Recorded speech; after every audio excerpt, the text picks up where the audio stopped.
दोस्तों नमस्कार। हर प्रधानमंत्री के कामकाज का अपना तरीका होता है और वही उसकी पहचान होती है। नेहरू को याद कीजिएगा तो उनका मॉडल बड़े इंडस्ट्री, बड़े बांध, मिक्स्ड इकोनॉमी, पंचवर्षीय योजना, ये सारी चीजें आपके जहन में तुरंत रेंगने लगेगी। इंदिरा गांधी को याद कीजिएगा तो ना सिर्फ देश के भीतर बल्कि अंतर्राष्ट्रीय तौर पर भी अपनी ताकत का एहसास उन्होंने बांग्लादेश को बनाकर दिखाया, अमेरिका से भी नहीं घबराई। पीवी नरसिम्हा राव को याद कीजिएगा तो उनके दौर का रिफॉर्म, खासतौर से मार्केट इकोनॉमी और भारत को दुनिया के सामने एक बड़े बाजार के तौर पर रखने की नींव उन्होंने ही डाली। अटल बिहारी वाजपेयी को याद कीजिएगा तो उनका डॉक्ट्रिन, जिसमें सरोकार और संबंध शायद इतना ज्यादा मायने रखता था कि कश्मीर तक को लेकर वाजपेयी डॉक्ट्रिन का जिक्र हर कोई करता है। मनमोहन सिंह को याद कीजिएगा तो उनकी इकोनॉमिक्स, दुनिया मंदी से जब डूब रही थी 2007-8 में, तब भी भारत में उन्होंने मंदी आने नहीं दी। लेकिन हर प्रधानमंत्री के कार्यकाल के दौर में सिस्टम उसी हिसाब से चलता रहा जैसा संविधान में कहा गया है। हमारे यहां की जो भी पॉलिसी डिसीजन होती थी उस पर काम करने वाले इस देश के तमाम संस्थान अपने संस्थान के नियम कायदों के हिसाब से ही काम करते रहे। शायद इसीलिए एक चेक एंड बैलेंस बना रहा। लेकिन मौजूदा वक्त में मोदी मॉडल, शायद इसका कोई विकल्प आपको आने वाले वक्त में भी नजर ना आएगा, क्योंकि भारत के भीतर मौजूदा वक्त में बीते 7 बरस से जो मोदी मॉडल रेंग रहा है उसमें सिस्टम हो या फिर इस देश के पॉलिसी डिसीजंस हो, वह सत्तानुकूल इस तरीके से होते चले गए कि लोकतांत्रिक परिस्थितियां भी सत्तानुकूल होकर परिभाषित करने लगी।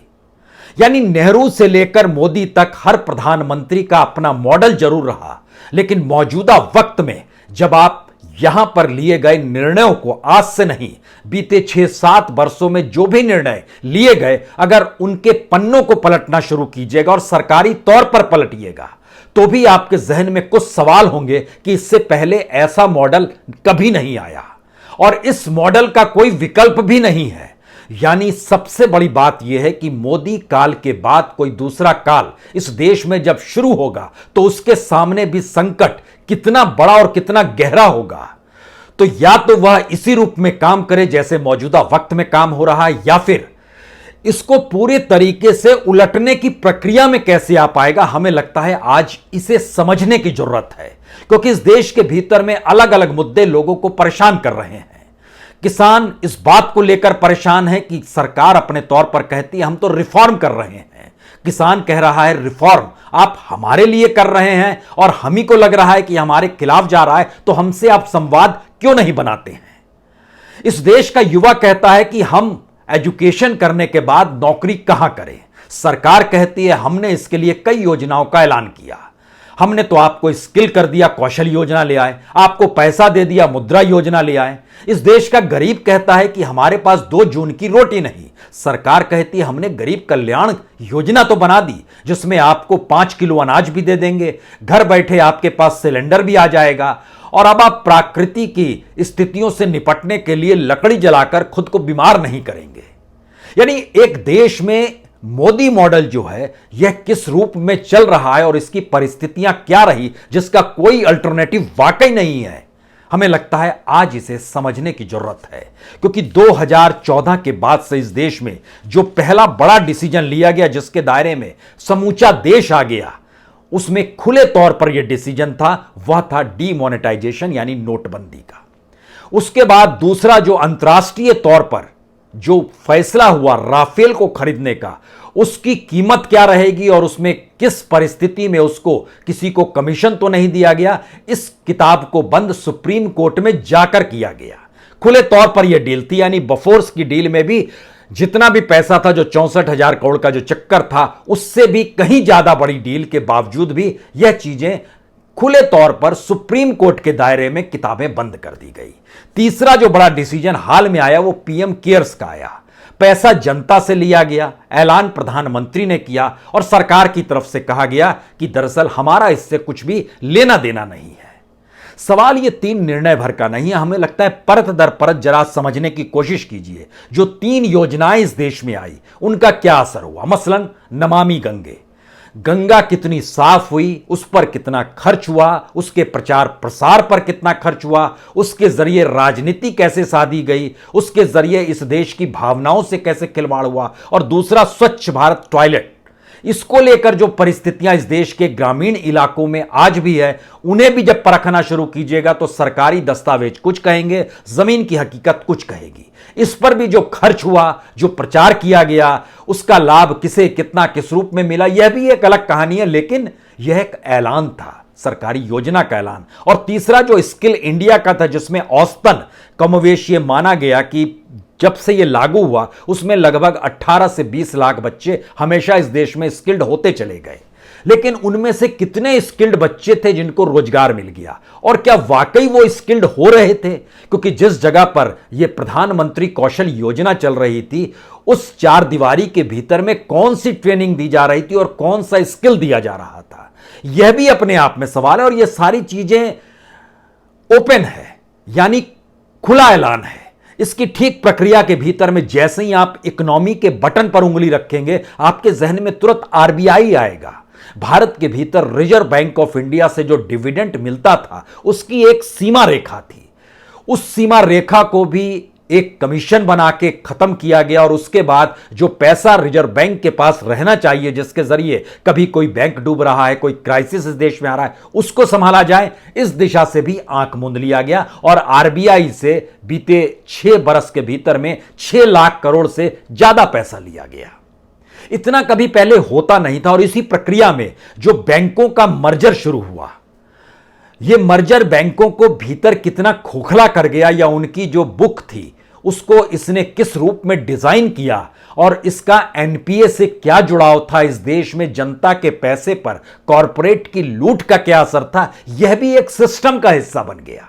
यानी आरबीआई का होना इकोनॉमिक एस्पेक्ट में, बैंकों का मर्जर होना, उनका प्राइवेटाइजेशन होना, और इसके ठीक पैरेलल में जो जनधन योजना थी, जनधन योजना के जरिए यह वाकई कहा गया कि इस देश के बैंकों में एक गरीब आदमी भी अब जा सकता है जहां कल तक वो नहीं जा सकता था। और इसका उपाय डायरेक्ट ट्रांसफर जो मनी किया जाता है उसके जरिए जोड़ा गया, डायरेक्ट बैंक ट्रांसफर जो डीबीटी का जिक्र किया गया। लेकिन इस देश की इकोनॉमी और माली हालत प्रति व्यक्ति आय में कम क्यों हो गई, और उसके पास जो पैसा जिस रूप में दिखाया गया पहले दिन जनधन योजना के तहत, उसके बैंक के अकाउंट में उतना पैसा क्यों नहीं है, और उस अकाउंट में जो पैसा होना चाहिए था वो पैसा कहां चला गया, यह भी एक सवाल है। लेकिन यह भी ओपन केस है। योजनाएं बन रही है, पॉलिसी डिसीजंस लिए जा रहे हैं, खुले तौर पर डील हो रही है, राष्ट्रीय डील हो रही है, अंतर्राष्ट्रीय डील हो रही है, पीएम केयर्स का ऐलान हो रहा है, सब कुछ ओपन है। इस मॉडल का अगला हिस्सा इस देश के भीतर में अर्थव्यवस्था को पटरी पर लाने के लिए जो डिसइन्वेस्टमेंट, प्राइवेटाइजेशन और प्रमोट करने का सिलसिला शुरू हुआ।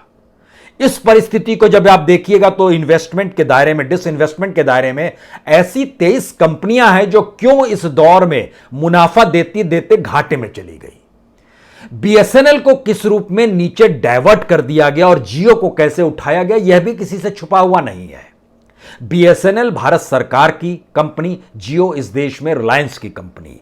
जियो का प्रचार शुरू होता है प्रधानमंत्री की तस्वीर से, और बीएसएनएल डूबती है इस देश के नियम कायदों से जो कि इस देश की कम्युनिकेशन मिनिस्ट्री बनाती है। यह भी खुला केस है। यानी इस देश के भीतर में एक एक योजनाओं को जब आप परखना शुरू करेंगे तो प्राइवेटाइजेशन के दायरे में आए 9 मंत्रालय, और उस नए मंत्रालय के तहत जिन चीजों को प्राइवेट सेक्टर को देना है, उसमें देश का बेसिक इंफ्रास्ट्रक्चर, चाहे वो रेलवे स्टेशन हो, चाहे वो पोर्ट्स हो, कुछ भी हो, इस देश का इंफ्रास्ट्रक्चर जो भी आप महत्वपूर्ण सोच सकते हैं, उसको आप प्राइवेटाइजेशन की दिशा में ले गए। यानी नेशनलाइजेशन एक अलग सोच थी, इस देश में सरकार जिम्मेदारी ले, एक अलग सोच थी। लेकिन यह एक नया मॉडल है जिसमें हम डिसइन्वेस्टमेंट करेंगे, जिसमें हम प्राइवेटाइजेशन करेंगे, जिसमें हम अपने कॉरपोरेट मित्रों को प्रमोट करने की दिशा में ले जाएंगे, अपने पीएसयूज को कैसे डुबाया जाए, उसका डाटा भी इसी दौर में निकल कर आया, जिसने बहुत साफ तौर पर बताया कि जो पीएसयूज मुनाफा दे रहे थे उनका डिविडेंड कितना कम हो गया, वहां काम करने वाले लोग कितने कम हो गए। यानी ये एक अद्भुत मॉडल है। जो मोदी मॉडल इस दौर में आया, वो नेहरू के मॉडल में नहीं, वो इंदिरा के मॉडल में नहीं, वो पीवी नरसिम्हा राव के मॉडल में नहीं, वो अटल बिहारी वाजपेयी के मॉडल में नहीं, वो मनमोहन सिंह के मॉडल में नहीं, वो सिर्फ मोदी मॉडल में है। और इस मॉडल की कड़ी दर कड़ी को जब आप परखना शुरू करेंगे तो आपके जहन में इस देश की डेमोक्रेसी यानी इलेक्शन प्रोसेस भी आएगा। हो सकता है उसके दायरे में आप इलेक्शन को भी खड़ा कर दें। लेकिन ध्यान दीजिए, इलेक्टोरल बॉन्ड, जितनी बड़ी तादाद में इलेक्टोरल बॉन्ड को लिया गया, क्या वाकई इस देश में इतना पैसा और अंतर्राष्ट्रीय तौर पर भी वो पैसा आया? मौजूदा वक्त में जो आंकड़ा निकल कर आता है, यह तकरीबन 7,500 करोड़ रुपया इलेक्टोरल बॉन्ड लोगों ने बिना किसी मुनाफे को पाने की दृष्टि से दे दिया और खरीद लिया। कमाल की सोच है। यह है मोदी मॉडल, जिसमें कोई सवाल नहीं करेगा, पैसा दे देगा। इसकी जो पॉलिटिकल फंडिंग इस दौर में देखिएगा, इतनी पॉलिटिकल फंडिंग नेहरू काल से लेकर अटल बिहारी वाजपेयी, मनमोहन सिंह का काल थोड़ा बीच का काल है, इसको थोड़ा छोड़िए इसलिए क्योंकि इस दौर में पॉलिटिकल फंडिंग का डाटा शायद पुराने पॉलिटिकल फंडिंग को बढ़ा दे। लेकिन जब आप 1950 से लेकर 2004 तक में जितनी पॉलिटिकल फंडिंग होती है उसको जब जोड़िएगा तो उससे कहीं ज्यादा पॉलिटिकल फंडिंग सिर्फ 2014 के बाद इस देश में हो गई। और अगर मनमोहन सिंह के काल की पॉलिटिकल फंडिंग भी जोड़ दीजिएगा तो आपको जानकर हैरत होगी कि आजादी के बाद से जितनी पॉलिटिकल फंडिंग इस देश में हुई है, 2014 से 2021 तक के बीच की जो पॉलिटिकल फंडिंग है उसको टक्कर देने की स्थिति में है। यानी उधर 60-70 साल और इधर 10 साल 7 साल, इस परिस्थिति में पॉलिटिकल फंडिंग हुई है। उसकी संख्या अपरंपार है, उस पर मत जाइए। और इससे पहले क्यों होती थी? इसी दौर में इलेक्शन सबसे कॉस्टली हो गया। इलेक्शन कमीशन की दृष्टि से नहीं, बल्कि इलेक्शन लड़ने वाले के लिए कॉस्टली हो गया। हर वोट की कीमत कॉस्टली होती चली गई। 10-10 रुपए और 2-2 रुपए जिस समय गाय बछड़ा था और जिस समय जनसंघ का जो दिया जलता था, वह जो था वह परिस्थिति धीरे धीरे कमल के फूल तक आते हुए किस तरीके से, क्योंकि कमल के फूल पर तो लक्ष्मी बैठी हुई है। और इस दृष्टि से हमारा पूरा इलेक्टोरल सिस्टम कितना कॉस्टली हो गया और उसमें कोई सामान्य व्यक्ति क्यों चुनाव नहीं लड़ सकता है, यह भी खुला खेल हो गया। यानी एक बिजनेस मॉडल को देश में इस मॉडल ने कन्वर्ट कर दिया, मोदी मॉडल ने। और जो कॉस्टली इलेक्शन हुआ, इलेक्शन कमीशन, पॉलिटिकल फंडिंग का महंगा होना, इलेक्टोरल बॉन्ड सामने आना, ये सारी चीजें उस इलेक्टोरल रिफॉर्म का हिस्सा है, जिस तरीके से एग्रीकल्चर रिफॉर्म का हिस्सा है। एग्रीकल्चर के क्षेत्र में जो कॉरपोरेट का योगदान, जिसकी लकीरें खींची गई कानून बना के, उसको जब आप पढ़ना शुरू कीजिएगा तो इसका मतलब है कि किसी भी विकसित देश के भीतर में जो एग्रीकल्चर होता है वो जब कॉरपोरेट अपने हाथ में ले लेता है, लेकिन वहां के जो एग्रीकल्चरिस्ट होते हैं उनकी जिंदगी में कोई बदलाव इस रूप में नहीं आता है कि वह गरीब हो जाएं। उनके पास भी अपना घर होता है, शहरों में घर होता है, उन कईयों के पास तो चार्टेड तक होता है। वो इस रईसी से रहते हैं और इस लिहाज से फार्मिंग कराते हैं, वो टेक्नोलॉजी बेस्ड हो, शानदार फर्टिलाइजर हो, बीज हो, सारी चीजें हो। लेकिन भारत के भीतर में गरीब किसान को जिंदा रखने के लिए बड़े किसानों को भी कैसे मार के उनको उस कतार में खड़ा कर दिया जाए, यह एक न्यू मॉडल है अपने आप का।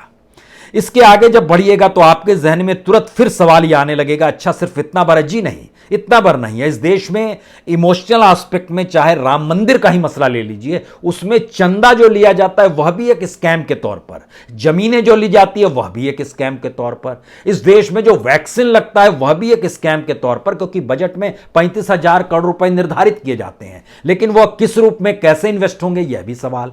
इसके बाद जो पैसा आता है पीएम केयर्स में, उसके जरिए जो ऑक्सीजन प्लांट लगाने का जिक्र होता है उसमें भी गड़बड़ी नजर आने लगती है। इस मॉडल में सिस्टम जो काम कर रहा है वह सिस्टम उस सत्ता के लिए काम कर रहा है, या सत्ता द्वारा परिभाषित सिस्टम ही देश का सिस्टम कैसे बन जाए, इसी का असर हुआ। जो डेमोक्रेसी के 4 स्तंभ थे आपने इस दौर में ढहते हुए देखा। यानी नेहरू का मॉडल जो था वह इस देश में कैसे डेवलप इस देश को कर रहा था, इंदिरा का मॉडल था वह दुनिया में भारत को कैसी पहचान दे रहा था, पीवी नरसिम्हा राव का मॉडल था वह भारत की इकोनॉमिक सिचुएशन को इंटरनेशनल इकोनॉमिक से कैसे जोड़ रहा था, मनमोहन सिंह की इकोनॉमिक्स दुनिया को कौन सा पाठ पढ़ा रही थी, खासतौर से भारत जैसे विकासशील देश कैसे विकसित देशों के सामने खड़े हो सकते हैं। और वाजपेयी के दौर में जो सरोकार और सहकार की स्थिति लगातार बनती चली गई, वो ऐसा नहीं था कि उस दौर में एफडीआई नहीं थी, ऐसा भी नहीं था डिसइन्वेस्टमेंट नहीं था, लेकिन फिर भी वो एक बैलेंस और चेक एंड बैलेंस की परिस्थिति में था। यानी सामने वाला चैलेंज कर सकता था। चैलेंज इस बात को लेकर करता कि अच्छा आपने ये घोटाला किया है, हम आपको चैलेंज करते हैं, ये परिस्थितियां रही। अगर हाल के दौर में याद कीजिएगा तो CWC का जब घोटाला होता है, CWG का जब घोटाला होता है, जब कोयला घोटाले का जिक्र होता है, 2G घोटाले का, तो पॉलिटिक्स पूरे उफान पर रहती है। इससे पहले PV नरसिम्हा राव के दौर में चले जाइए तो याद कीजिए फर्टिलाइजर का घोटाला हो गया था। याद कीजिए जो कॉफिन का घोटाला था, वो अटल बिहारी वाजपेयी के UTI घोटाला था। एक लंबी घोटाले की फेहरिस्त रही है इस देश के भीतर में, लेकिन पॉलिटिकल अल्टरनेटिव इसलिए रहा है क्योंकि उस घोटाले को उस दायरे में देखा जा रहा है जो इस देश को चलाने के लिए कॉन्स्टिट्यूशन काम कर रहा है, यानी एक सिस्टम काम कर रहा है, और उस सिस्टम के तहत इंस्टीट्यूशंस जो हैं इस देश के लोगों के लिए काम कर रहे हैं। और पॉलिटिकल पार्टीज पर यह दबाव होता है कि वह सिस्टम अगर लोगों के लिए काम कर रहा है तो उस सिस्टम का उपयोग लोगों के लिए ही मौजूदा पॉलिटिकल सत्ता के खिलाफ करें। ऐसा नहीं है कि नेहरू के खिलाफ कोई आवाज नहीं उठी थी करप्शन को लेकर, शुरुआत तो जीप घोटाले से हुई थी। ऐसा भी नहीं है इंदिरा गांधी के खिलाफ नहीं आवाज उठी। याद कीजिए गुजरात के हॉस्टल में जो महंगाई का सवाल उठा था, JP पटना से गए थे गुजरात और उसके बाद क्या देश ने देखा। ऐसा भी नहीं है कि PV नरसिम्हा राव के दौर में घोटाले नहीं हुए, मनमोहन सिंह के दौर में घोटाले नहीं हुए, वाजपेयी के दौर में घोटाले नहीं हुए, हर दौर में स्कैम हुए। लेकिन सिस्टम स्कैम में कन्वर्ट इसी मोदी मॉडल में क्यों होता है, जिसमें पॉलिटिकल पार्टीज किस दिशा में जाएं, क्योंकि संयोग से जो डेमोक्रेटिक सेटअप है उसको सत्ता ने कुछ इस तरीके से अपने अनुकूल कर लिया, जिसमें आप सवाल कहां उठाएंगे और उस सवाल को कौन बताएगा, उस सवाल का समाधान करने के लिए आप कहां पर अपनी अपील को ले जाएंगे, और उस अपील पर सुनवाई करते हुए कौन कहेगा कि हां इस पर कार्रवाई करो। क्या यह संभव है? अब इसमें जब आप आते हैं तो आपके जहन में तुरंत कार्यपालिका, विधायिका, न्यायपालिका, मीडिया, चारों चीज आनी चाहिए। और इस चारों चीजों की प्रक्रिया में जब जहन में आपके आएगा कि इस देश की नौकरशाही क्या कर रही है, तो अब यह कोई बताने की जरूरत नहीं है कि लोकतंत्र के इन 3 खंबे और चौथा मीडिया जो खंबा है, इन परिस्थितियों ने उसको डाइल्यूट कैसे कर दिया। नौकरशाही का रोल सत्ता के सामने नतमस्तक होकर उसके अनुकूल काम करना, यह कोई छुपा हुआ नहीं है, यह भी ओपन है। इस देश की पार्लियामेंट के भीतर कैसे जो खासतौर से एग्रीकल्चर बिल पास किया गया और इन जनरल पार्लियामेंट के भीतर कैसे बिल पास होते चले गए और कैबिनेट की बैठक में उस पर ठप्पा लगता चला गया, यह परिस्थितियां भी किसी से छुपी हुई नहीं है। और जब आपके पास बहुमत हो तो फिर पार्लियामेंट को कैसे, किस रूप में, कब चलाना है और उसमें कौन सा कानून पास कराना है, किस कानून पे बहस करनी भी है या नहीं करनी है, यह सारी कुछ अगर कानून बनाने वाले लोगों में सत्ता ही तय करने लगे तो विपक्ष कहीं नहीं आपको नजर आएगा। और इस मॉडल का वाकई अल्टरनेटिव नहीं है, क्योंकि इससे पहले के सारे मॉडल्स के सामने कुछ सवाल थे। मौजूदा वक्त में किसके सामने सवाल होंगे? अब आप इन सवालों को लेकर अगर सुप्रीम कोर्ट तक भी पहुंच गए तो सुप्रीम कोर्ट के फैसलों को अगर आप गौर कीजिएगा तो यह एक वाकई सवाल होगा कि जो सवाल और जो फैसले वो सत्तानुकूल ही क्यों रहे। और इस परिस्थिति पे एक आखिरी कील, मेरे ख्याल से बार बार यह सवाल उठता है कि आखिरी कील इस देश के चीफ जस्टिस रहे, जब पार्लियामेंट में चले जाते हैं तो ये उनको जब नॉमिनेट कर दिया जाता है, वो अभी 6 महीने के भीतर रिटायरमेंट के तुरंत बाद जब नॉमिनेट कर दिया जाता है तो ये एक सवाल होता है कि आखिर ऐसी कौन सी स्थिति है। और इन सारी चीजों को उस पर्सपेक्टिव में नहीं मीडिया लेकर अगर आता है जहां पर जनता से जुड़े हुई चेतावनी हो, जनता से जुड़ी हुई परेशानी हो, जनता के माथे पर शिकन उसकी मजबूरी हो, वह अगर मीडिया नहीं दिखाएगा और मीडिया बताएगा नहीं यही शानदार है जो हो रहा है, तो फिर वह 4th स्टेट जिसका निगरानी काम था वह भी खत्म हो गया। यानी इस मॉडल में सिर्फ एक मॉडल है जिसका कोई अल्टरनेटिव हो ही नहीं सकता है। आप लाख चालें कि कोई अल्टरनेटिव निकाल दीजिए और इसके बाद आप बताना शुरू कीजिए नहीं नहीं ऐसा नहीं है, आप चाहें तो अदालत जा सकते हैं, आप चाहें तो फलां जो इंस्टीट्यूशन काम कर रहा है, कॉन्स्टिट्यूशन, स्वायत्त इंस्टीट्यूशंस जो अपने तौर पर, आप उनके पास जा सकते हैं, आप इस देश के मीडिया हाउस के पास जा सकते हैं। 2 घटनाओं का जिक्र यहां पर बड़ा जरूरी है। मान लीजिए किसी के परिवार में, किसी मानना क्या जरूरी है, अभी उत्तर प्रदेश में हम लोगों ने देख ही लिया, एक व्यक्ति को जिस रूप में वहां की पुलिस ने मार दिया, वह पत्नी जिसका पति खो गया वह न्याय की मांग करती रही, बताती रही कि FIR कीजिए, FIR होने के बाद गिरफ्तारी होनी चाहिए। मान लीजिए ये सारी चीजें अपनी जगह चल रही है, उसके बाद मुख्यमंत्री वहां आकर उस महिला से मिलते हैं और उसके बाद वो महिला कैमरे पर आकर कहती है नहीं नहीं अब सब ठीक है, सब अच्छा है, सब कुछ ठीक ठाक लग रहा है। इतनी बेबसी है इस समाज के भीतर में, जहां पर इंस्टीट्यूशन और पॉलिटिक्स कुछ इस तरीके से इस पूरे सोसाइटी पर हावी हो गए हैं, जहां पर हमने अपने परिजन को खोया है और उसके दर्द को छोड़ दीजिए, एक बार मुलाकात के बाद और इस देश की सरकार से जब आपकी मुलाकात हो जाती है तो उसके बाद आप कुछ, क्योंकि आप कहीं संघर्ष कर नहीं सकते हैं, क्योंकि आप किस रास्ते जाएंगे, आप कहां पर दरवाजा खटखटाएंगे, आप हाई कोर्ट जाएंगे, सुप्रीम कोर्ट जाएंगे, लोअर कोर्ट जाएंगे, किस कोर्ट में जाएंगे। अगर वहां पर भी उसको निराशा नजर आने लगी और उसे लगा अब लड़ना भूलना चाहिए, सिवाय इसके कि कुछ मौत की एवज में भी परिजनों कुछ मिल जाए, तो यही शायद न्याय है। अगर इस परिस्थिति में हमारा पूरा सिस्टम आकर खड़ा हो गया तो आप क्या करेंगे। दूसरी बड़ी बात है कि इस देश में जो पब्लिक सेक्टर है वह कोई आज का नहीं है जिसको आज सेल किया जा रहा है। सरकारें चुनी जाती है देश को चलाने के लिए, देश को बेचने के लिए नहीं चलाई जाती है। और अगर इस प्रक्रिया में नेहरू काल से लेकर यानी आजादी के तुरंत बाद से इस देश के जो पीएसयूज खड़े किए गए, अगर उस फेरिस्त को आप देखना शुरू कीजिएगा तो फिर वो कौन सी स्थिति है जो मौजूदा वक्त में 23 पीएसयूज जो बेचने की प्रक्रिया में आकर खड़े हुए हैं, वह उस कार्यकाल में थे और इस देश की जनता की पैसे कमाई, इस देश की कमाई और पसीने से उसको बड़ा किया गया और जनता के अनुकूल पॉलिसी डिसीजन के साथ सरकार ने कहा हम इसे चलाएंगे, लेकिन मौजूदा वक्त में कहा गया नहीं नहीं ये घाटे में है।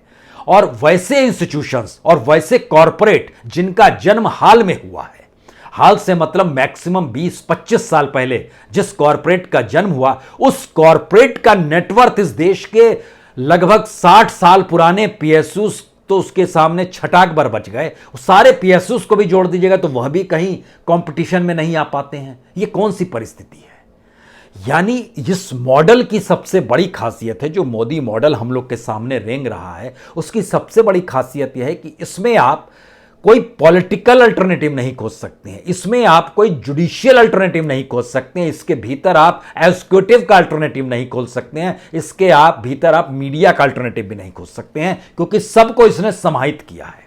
और इस मॉडल के दायरे में हर किसी के सामने एक नई परिभाषा सामने लाकर रख दी है। शायद इसीलिए सवाल यह नहीं है कि इस देश के भीतर में कोई मोदी का विकल्प नहीं है, सवाल यह है कि इस देश में मोदी मॉडल का कोई विकल्प नहीं है।